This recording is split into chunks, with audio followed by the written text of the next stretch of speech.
Good morning and welcome to our daily devotional from Pilgrim Congregational Church. I'm Patrick Horn. Very glad to have you with us on this Thursday morning, January the 16th, 2025.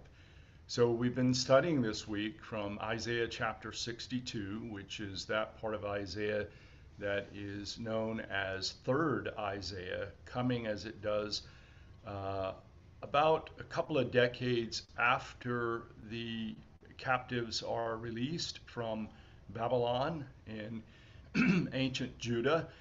And the prophet is pleading or reminding God of the promises that God has made to the people in this passage. And we're going to look more closely at verses 4 and 5 this morning of Isaiah 62. So I'll read those two verses and offer a few reflections and then close us with prayer. So this is Isaiah 62, verses 4 and 5. The imagery, remember that this is poetry, and the imagery that's being used here is that of a marriage, a relationship between a man and a woman, and a marriage relationship analogous with God's relationship to the people. Thou shalt no more be termed forsaken, neither shall thy land any more be termed desolate, but thou shalt be called Hephzibah, and thy land Beulah. For the Lord delighteth in thee, and thy land shall be married. I just realized I'm reading from the King James Version. Normally I read from the New Revised Standard Version, but the King James is open, so I'll continue with it. Verse 5, For as a young man marrieth a virgin, so shall thy sons marry thee. And as the bridegroom rejoiceth over the bride, so shall thy God rejoice over thee. So, as I said, this is the poetic language using marriage as an analogy for God's relationship with Israel. These are words that could not have been spoken or written without all of the difficulties that Israel had been through to this point, that is forsaken, put aside. So like a wife who's been put aside by her husband, left and forsaken, and the land being termed desolate because the city had been destroyed and the organizational government had been destroyed, and there was no way to really to have any sort of efficient society. But now the people will be called Hephzibah, which is translated as "My delight is in thee." And the land is Beulah, which means married.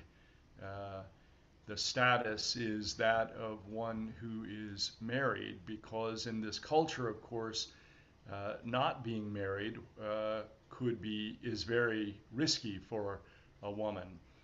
And so for the Lord delights, and again, the poetic imagery, thy land shall be married. And not only is this a blessing to the woman in this case, it's a blessing to the man who is marrying, and that is in this case to God, the builder and of Israel. And it says that the bridegroom rejoices, and so shall thy God rejoice over thee.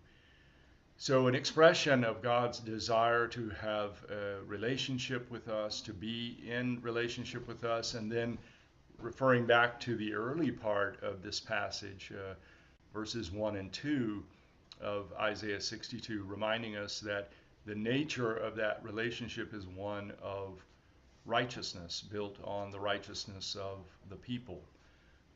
So a powerful statement about God's relationship to the people, one that is an unconditional love, but one that is also determined by righteousness and righteous relationships. Um, let's close with this word of prayer. This is from the Temple Book of Prayer. O God, thou knowest how strangely in us faith and doubt are mingled, how we have to do battle for our highest things, and how sometimes our hold is very frail and insecure. But thou dost understand. We believe, help thou our unbelief. Sometimes the darkest doubts assail us, but we thank thee so much in life conspires to make our doubt impossible. We have sometimes felt all life sink down to the darkness of an endless night, but when we watch the setting sun fling back its beams upon the blackest clouds and make them gloriously bright, we feel there is always still tomorrow. Sometimes our hearts are sad with sorrow and we want no more of life, and then from some blossoming bough a bird sings a song of sweetness, and we know there is nothing in our life so sad that it cannot be made into music.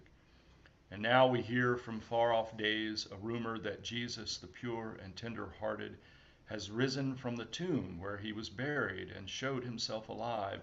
And as we wait together here, we know that it is true, for our hearts are burning with his presence and our faith breaks forth to flame. Amen. Thank you for joining me this morning from Pilgrim Congregational Church. I'm Patrick Horn, and I hope that you have a very good day. Goodbye.